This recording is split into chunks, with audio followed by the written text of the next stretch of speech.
Vous regardez les yeux dans les jeux avec la Caisse d'épargne Côte d'Azur, partenaire premium des Jeux Olympiques et Paralympiques de Paris 2024.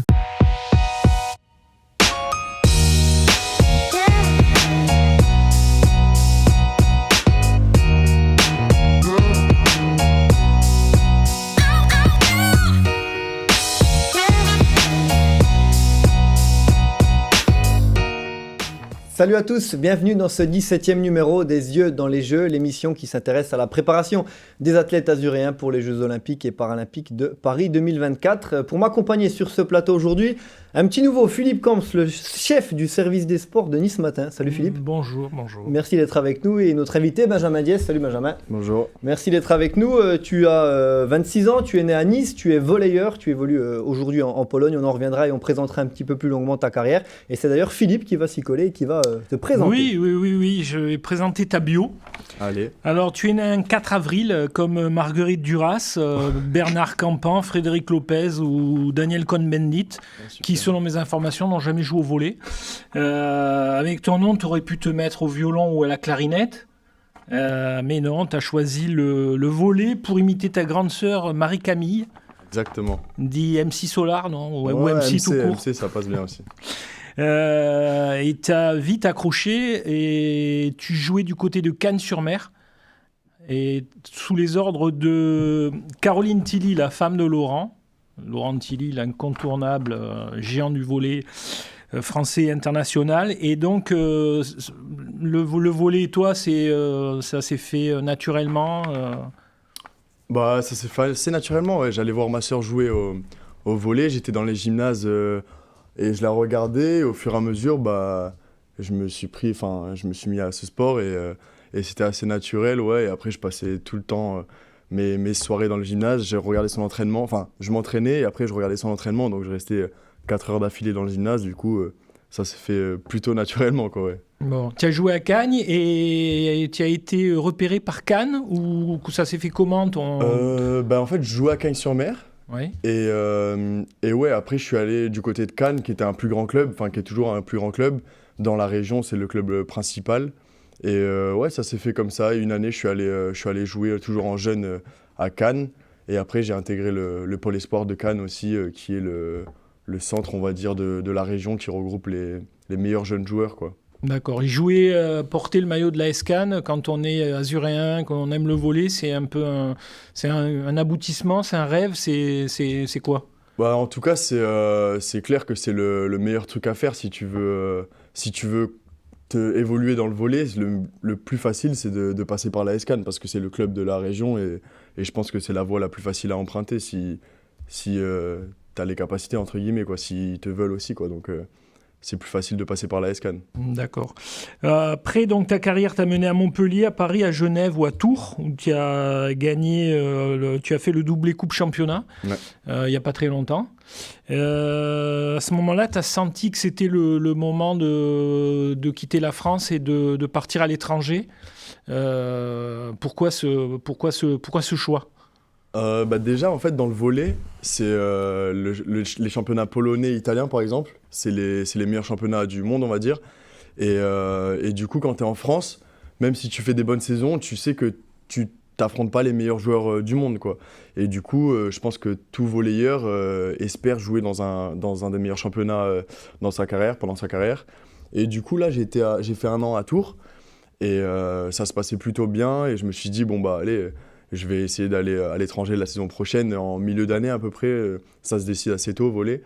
Et j'espérais que ça se finisse du mieux possible. Que je me suis dit, comme ça, je vais essayer de partir en gagnant quelque chose en France. Tours qui est le plus grand club de France, je pense. Ouais, je pense que ouais. En tout cas, à l'heure actuelle. En tout cas, ouais. Dans l'histoire, il y a aussi Paris, Cannes, mais Tours, en ce moment, sur les 10 dernières années, c'est ceux qui ont le plus de titres. Et du coup, je me suis dit, après Paris, bon allez, je vais essayer d'aller gagner un titre avec Tours parce que c'est compliqué. À Paris, j'ai pas réussi. À Montpellier, on n'était pas très loin, mais j'ai pas réussi non plus. Et au final, ça s'est bien passé, ça s'est bien fini surtout. Et du coup, je suis parti là-dessus à l'étranger et c'était parfait pour moi. Comment tu expliques que la Pologne, ça soit une référence pour les volleyeurs, alors que bon... en football ou dans d'autres sports, c'est plutôt des championnats low cost, quoi. Ouais. Et en volley, c'est la référence. Comment ça s'explique? Bah, je pense que déjà, physiquement, on va dire, on sait que les Polonais, c'est plutôt des gros gabarits, donc je pense qu'ils ont le bon physique pour jouer au volley dans le pays. Donc peut-être que ça a un rapport. Et après, je sais que le championnat est développé depuis pas mal d'années. L'équipe nationale, elle performe beaucoup depuis un moment maintenant. Et après, il y a sûrement d'autres facteurs que je connais pas, mais en tout cas, ça fait un moment que la Pologne, c'est un championnat top. Ils mettent, par rapport au niveau de richesse du pays, ils investissent pas mal dans le volley, les compagnies et même l'État. Donc c'est un championnat qui est très bien pour le volley. Et il y a voilà. du monde dans les salles, c'est quelque chose qui marche. Ouais, franchement, dans les salles, c'est assez bien rempli, enfin, c'est bien. Mais ce qui m'a le plus impressionné, c'est que tous les matchs passent à la télé. Quand tu compares avec la France, il y a un match par week-end qui passe sur la télé en France. Pas grand Là-bas, monde regarde, sûrement. t'as en plus.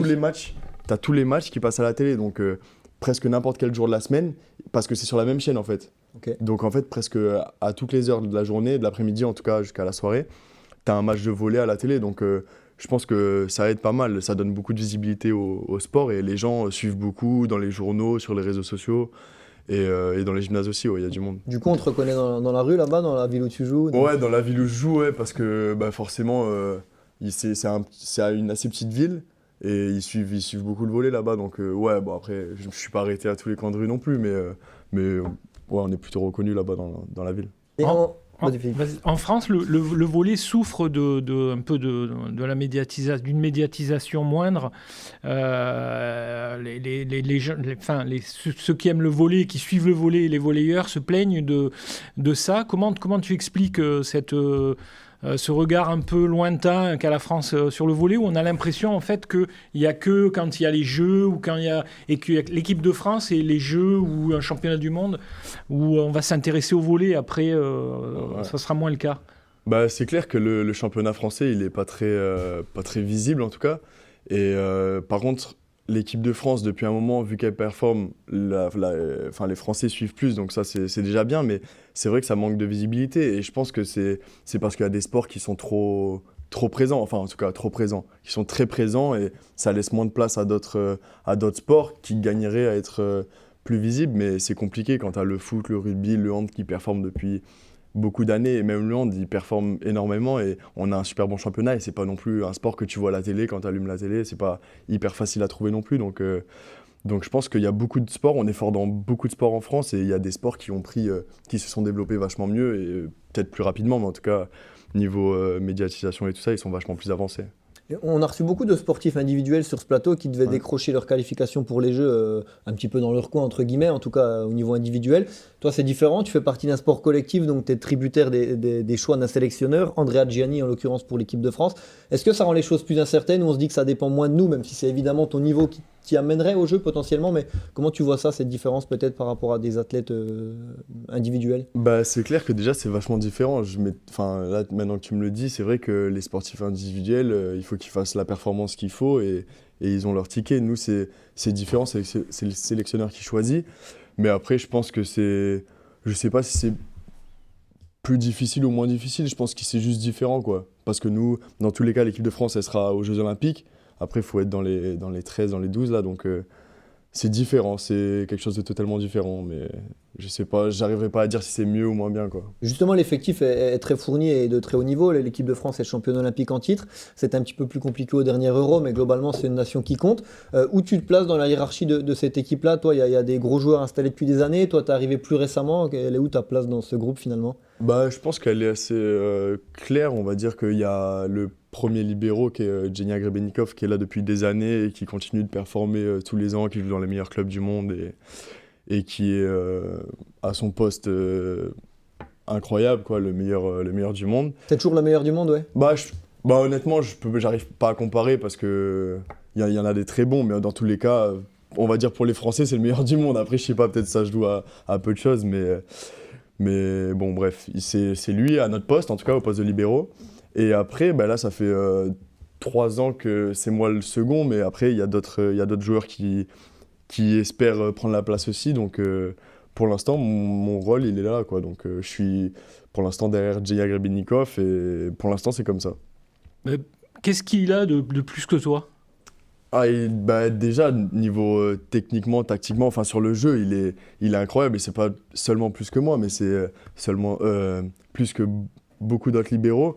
Il est super présent en défense, il bouge pas beaucoup en réception, il a une bonne visibilité du jeu. Et en plus, c'est un mec super. Donc, il performe depuis beaucoup d'années, il gagne des titres et c'est un super joueur. C'est difficile d'être dans l'ombre d'un joueur référent comme ça, d'une référence comme lui. Je le prends pas comme ça. C'est difficile sûrement parce que s'il n'était pas là, peut-être que j'aurais plus de temps de jeu, j'aurais un rôle plus important pour les grandes compétitions et tout ça. Mais en tout cas, le fait d'être avec lui depuis pas mal d'années, de m'entraîner l'été avec lui et tout, j'ai beaucoup appris et je vois comment il fonctionne. Et je pense que je le vois pas comme le fait que je suis dans son ombre, mais plus je le vois plus comme le truc où je peux voir, et justement c'est peut-être une chance de voir comment il fonctionne parce que oui, tu te nourris un peu de... Ouais, exactement. Et je vais pas dire fais chier, je peux rien faire. Je me dis plus c'est top, je vois comment ça fonctionne et ce qu'il fait. Après c'est sûr c'est des qualités que tu as en toi, mais déjà de voir comment il fonctionne, c'est déjà bien, ouais. Comment tu juges combien et tes chances d'aller au jeu, d'être dans le groupe France pour les JO? Honnêtement, il y a ici, normalement, il y a 12 joueurs à chaque fois aux Jeux Olympiques. Là, ils en prendraient un 13e. Mais normalement, ça ne change pas. C'est un libéraux. Donc, les chances d'y être, techniquement, je ne pense pas que j'arrive à dépasser Genia en termes de niveau de jeu là, dans les mois qui arrivent. Mais après, il peut se passer beaucoup de choses. Le coach peut choisir de prendre 2 libéraux si on part à 13. Parce que c'est un poste particulier, on y reviendra après, mais voilà, c'est pour ça que généralement, il n'y en a qu'un seul dans le groupe France. Ouais, c'est ça. Normalement, d'accord, mais s'il se blesse? S'ils se blessent, ils font passer un... Enfin, en tout cas, quand c'était 12 joueurs, toutes les équipes nationales, c'est comme ça que ça fonctionne. Ils prennent un libéraux, et s'il se blesse, c'est un réceptionneur attaquant qui prend le rôle.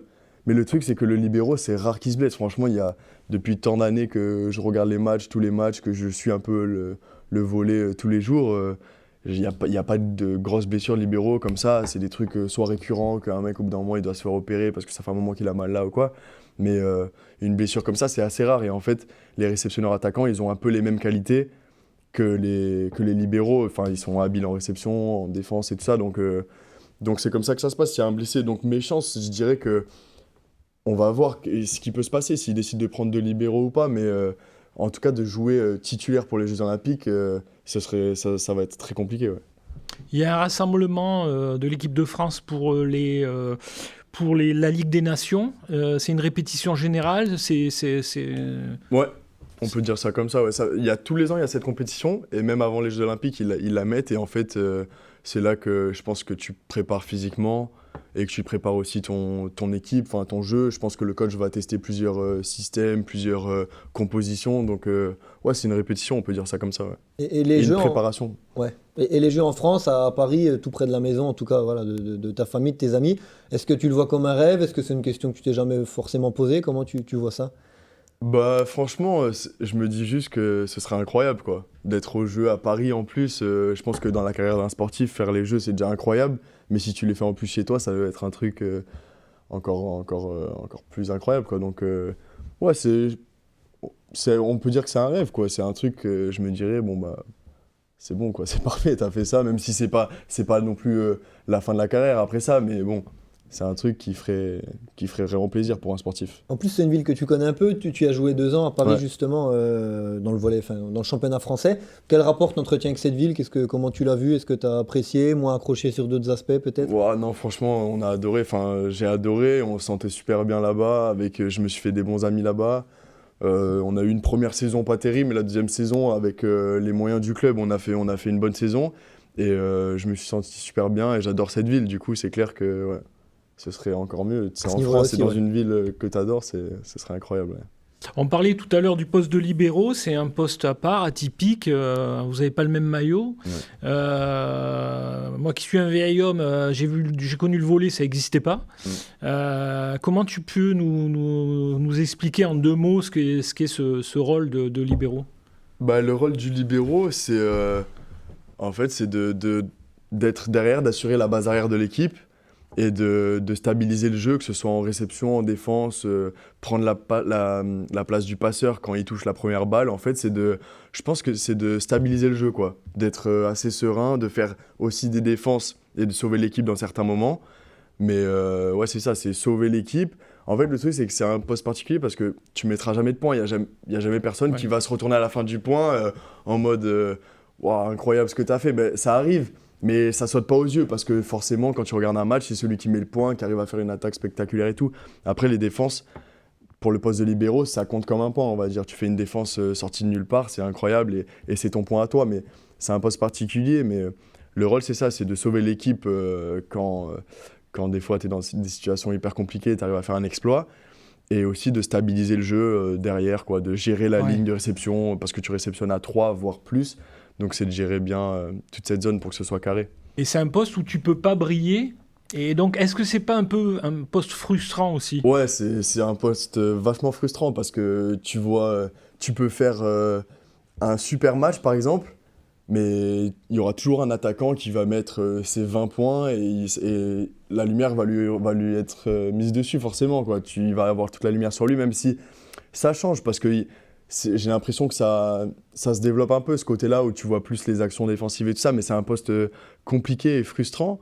Mais après, c'est aussi là que moi, je prends du plaisir. C'est que tu n'as pas la lumière sur toi, mais des fois, tu sauves des points, tu fais des trucs qui font que l'équipe n'aurait pas marqué sans toi. Et c'est là qu'il faut savoir se rendre utile et servir l'équipe comme ça. Ouais. Il faut avoir un gros esprit collectif, il faut être généreux, il faut être... Ah ouais, c'est sûr. Voilà. C'est sûr que là, t'as pas le choix, quoi. Des fois, tu ramasses un peu ce que les autres, ils veulent pas trop prendre. Donc c'est sûr qu'il faut avoir un esprit d'équipe. Et en plus, tu sais très bien que tu vas pas avoir toute la lumière sur toi. Il y a, par exemple, Genia Grebennikov, au bout d'un moment, c'était peut-être même le meilleur joueur du monde, tout poste confondu. Et t'as pas des centaines d'articles sur lui. Alors que tu prends un attaquant qui est fort, tu trouves des trucs à gogo tous les jours. Donc c'est sûr que c'est un poste assez particulier. Ouais. Comment tu t'es retrouvé à ce poste, toi ? Bah en fait, je pense que déjà, par la taille, t'es assez limité au volley.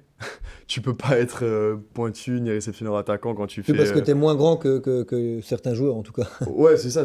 C'est que par la taille, déjà, c'est vite vu, quoi. Si tu veux faire une carrière et que tu fais 1m83 comme moi, tu vas pas aller bien loin, même s'il y a quelques exceptions, mais c'est assez rare. Et après, au début, je suis rentré au Pôle Espoir à Cannes en tant que passeur. Et au bout d'un moment, c'est un coach qui m'a dit tu vas faire un peu libéraux. Et au final, ça s'est plutôt bien passé. Et après, quand j'ai été repéré pour aller au Pôle France, j'étais libéraux et je suis resté là-dessus. Tu prends autant de plaisir à jouer libéraux que tu en prenais en tant que passeur ? Je pense que ouais. Après, passeur, j'étais quand même jeune. J'arriverai pas à comparer parce que maintenant, c'est plus exigeant. Il y a beaucoup de différences. Mais je prends du plaisir en tout cas à jouer libéraux. Ouais. T'as pas l'impression d'être une cible un peu, de faire matraquer, d'être... En fait, c'est assez spécial parce qu'en fait, d'un côté, tu as cet aspect-là où tu dois sauver tout le monde et tout ça, entre guillemets, tu dois réceptionner les ballons et tout ça. Mais d'un autre côté, tu as pas mal de fois où l'équipe adverse, du coup, elle veut pas jouer sur toi. Donc en fait, dans un match, tu te retrouves des fois à toucher pas beaucoup de ballons parce que la tactique, c'est de servir sur les deux mecs qui sont à côté de toi, qui sont moins spécialisés dans la réception et dans la défense. Donc c'est sûr que tu ramasses pas mal de trucs où tu te dis je suis un peu la cible quand même, mais il y a des fois où justement t'es pas la cible et le but c'est d'aller aider les coéquipiers dans les zones un peu plus compliquées. Et on en parlait tout à l'heure de tes premières années à Cagnes-sur-Mer et on te demande de regarder cet écran à ta droite. Là, on a une petite surprise pour toi, quelqu'un qui a une question à te poser. Salut Ben, un petit message, je voulais juste te dire que ça faisait plaisir de te voir jouer à ce niveau-là en équipe de France et dans un des meilleurs championnats du monde. Après, j'ai une petite question pour toi. Vu qu'on a commencé le volley ensemble en mini poussin, est-ce que à la fin de nos carrières, on ferait pas une petite année de beach volley à deux où on casse tout? Allez, bisous, ciao ciao. Alors on situe pour les personnes qui ne le reconnaîtraient pas forcément, il s'agit de Kylian Tilly, qui est basketteur professionnel, passé par la NBA. Philippe l'a dit tout à l'heure, fils de Laurent Tilly, ancien sélectionneur de l'équipe de France de volley. Ses frères sont basketteurs et volleyeurs pro, c'est une famille qui a très bien réussi dans le sport. Et donc vous avez commencé ensemble en jeune à Cagnes-sur-Mer, quand vous étiez vraiment tout petit, il l'a dit, en mini poussin. Ouais. C'est clair qu'avec Kylian, on se connaît depuis justement ce moment-là. On joue aussi avec Fran Kazic, qui a été professionnel aussi à Nice, mais Ouais. qui a arrêté pour. Et dont le Pour père a travailler été dans- entraîneur de Nice, et Ah un ouais, grand qui a été entraîneur du ouais, volley. un joueur incroyable aussi. Et du coup, avec Kylian, on a commencé le volley ensemble quand on était tout petit. Après, lui, il est parti au basket. Mais ouais. Mais bon, pour la paire de beach, Justement, ça peut être une bonne idée. Mais bon, c'est dans un moment, on verra d'ici là. J'espère qu'on sera tous en bonne santé et qu'on pourra jouer un peu ensemble. Tu crois que lui a plus d'aptitude au volley que toi tu en aurais au basket si vous deviez faire une doublette? Bah c'est sûr que lui, il a été dans le volley depuis tout petit. Depuis tout petit, il va voir son père. Donc lui, le volley, c'était un peu entre guillemets facile pour lui. Il était plus grand que tout le monde. Il arrivait, il cassait les matchs. Donc quand on jouait avec lui, on gagnait pas mal de matchs. Et après, au basket, moi, c'est plus compliqué, quoi. On va dire que ça va, mais c'est pas la folie. Et tu parlais de ce trio même avec Fran Ouais. Kazic qui a été pro. Raconte-nous cette amitié qui dure encore aujourd'hui. Vous êtes toujours aussi proches. Voilà, le lien ne s'est pas distendu, quoi. Bah ouais, c'est clair, on a tous fait un peu notre chemin de notre côté, même si Fran, il est resté dans le volley un peu plus longtemps. Il est allé au Pôle France aussi, donc j'étais avec lui là-bas. On était en chambre aussi au Pôle Esport à Cannes pendant un petit moment. Après, il est venu jouer à Cannes. Et ensuite à Nice, et moi j'étais à Cannes, donc on n'était pas très loin. Donc en fait, Fran, on n'a pas été trop souvent éloignés, à part depuis un moment où j'ai commencé à aller dans d'autres clubs et tout ça. Mais même avec Kylian, il est parti faire l'université aux États-Unis et tout. Et au final, on a toujours été en contact. Et à chaque fois, c'est rare, mais quand on arrive à se retrouver en France en même temps, on se voit à chaque fois. Et ouais, on a toujours des nouvelles. Et c'est sûr que ce sera des amis pour toujours, quoi. C'est des mecs que je connais depuis qu'on est tout petit. Et on a une super relation. Et j'espère que ce sera toujours comme ça. Mais en tout cas, ouais, c'est trop cool de rester en contact avec des gens que tu connais depuis tout petit. Et on passe du bon moment à chaque fois. Et vous échangez au niveau carrière entre vous, vous donnez des conseils, vous parlez de vos carrières respectives. Ouais, on en discute. Après, je pense ouais, on se donne des conseils, mais après, on sait très bien que chacun fait sa carrière. On est déjà pas mal aidé, lui notamment dans sa famille. Ils sont tous dans le sport, que ce soit basket ou volley. Ils savent tout sur ce sport-là, sur ces sports en tout cas. Donc je pense qu'on se donne des conseils plus ou moins. J'ai pas de souvenirs en tête, mais en tout cas, ouais, on s'aide, on se parle et on se raconte les histoires qui sont propre à chacun, mais ouais, on parle de nos carrières, ouais. On a fait une enquête de police avant de te recevoir et donc on sait que tu es proche de ta famille. Ça n'a pas été dur de s'envoler vers la Pologne, dans un pays que tu connaissais pas, enfin que tu connais pas, avec la barrière de la langue, d'être loin. Ça n'a pas été un peu un choix douloureux?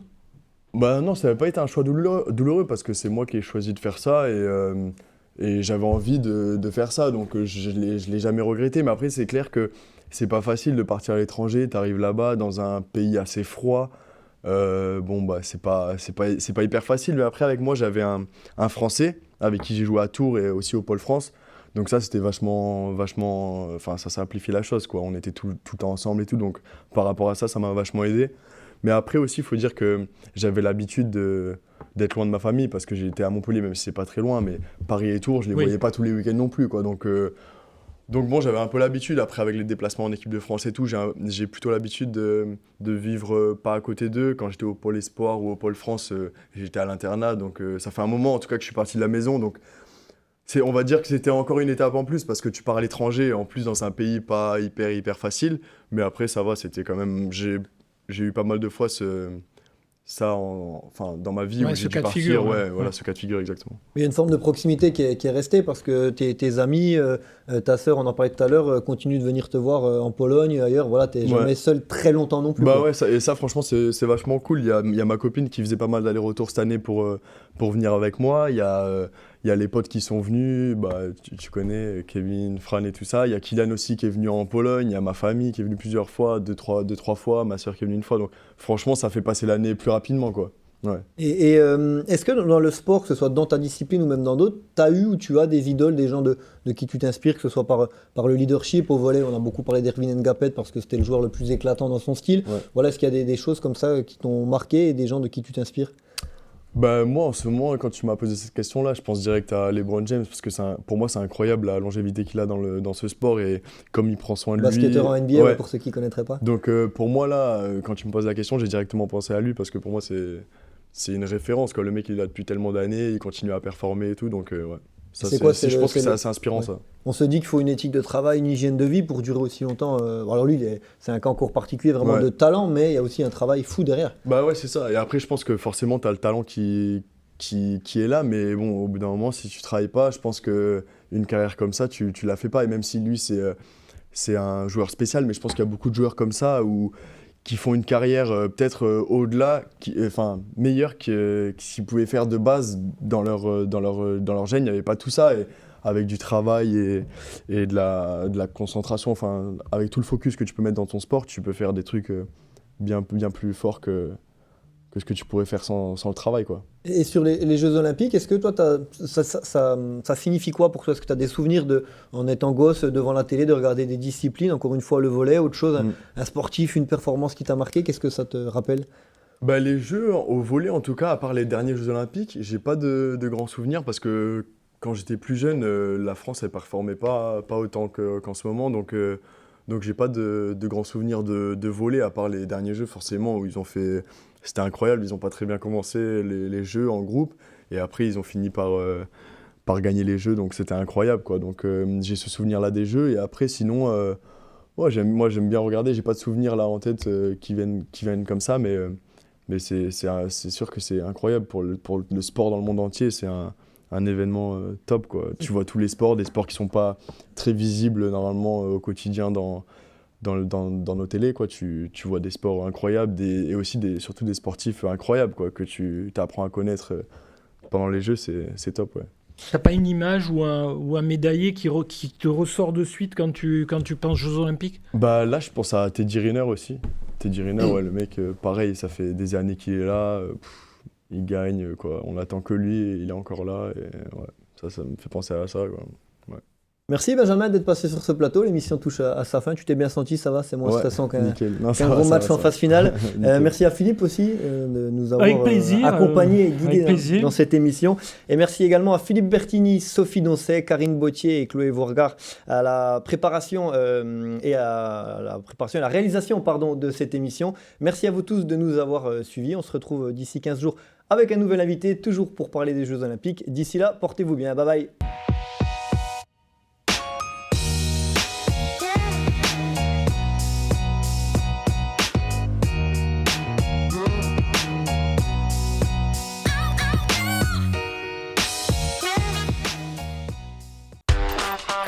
C'était Les Yeux dans les Jeux avec la Caisse d'épargne Côte d'Azur, partenaire premium des Jeux Olympiques et Paralympiques de Paris 2024.